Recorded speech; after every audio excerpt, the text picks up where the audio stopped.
तर नमस्कार मित्रांनो, कशा आहात सगळे? ठीक आहात ना? तर मित्रांनो, फक्त आणि फक्त बायकोच्या आग्रह खातर मित्रांनो लंडन ब्रिज बघायला होते. तुम्ही बिन बायकोच्या आग्रह खातर या नाही मार्काचीला. तर मित्रांनो बघा, लंडन ब्रिज हे बाहेर लंडनमध्ये जसं आहे तसं प्रतिकृती बनवलेलं आहे इथं आणि बघायला चांगलं आहे. तर बघा तर मित्रांनो, आता आम्ही चालू बघा तिकीट काढलं. तर हे तिकीट काउंटर आहे. तर पर पर्सन इथं 80 रुपये काहीतरी तिकीट आहे. तर आम्ही तिकीट घेऊन आम्ही चालू बघा आत फिरायला. तर आमचं बारकाने आमच्या मॅडम पुढच्या कडेला होत्या पहिल्यांदा, त्यासनी घेतला आणि मग आम्ही चालू बघा लंडन ब्रिज. तर अशा प्रकारे मस्त बिगे आहे मित्रांनो लंडन ब्रिज.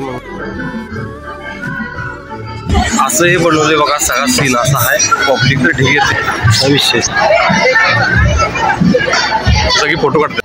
तर मित्रांनो, लंडन ब्रिज बघायसाठी आलतो काय, आणि एवढं भारी लोकेशन आहे. म्हणजे ओरिजिनल आपल्याला काय कधी भेटणार नाही, पण इथं आल्यानंतर ओरिजिनलची डबल फील आहे. तर मित्रांनो, एक वेळ आपण भेट द्या लंडन ब्रिजला. आयरन किचन असतो तर मित्रांनो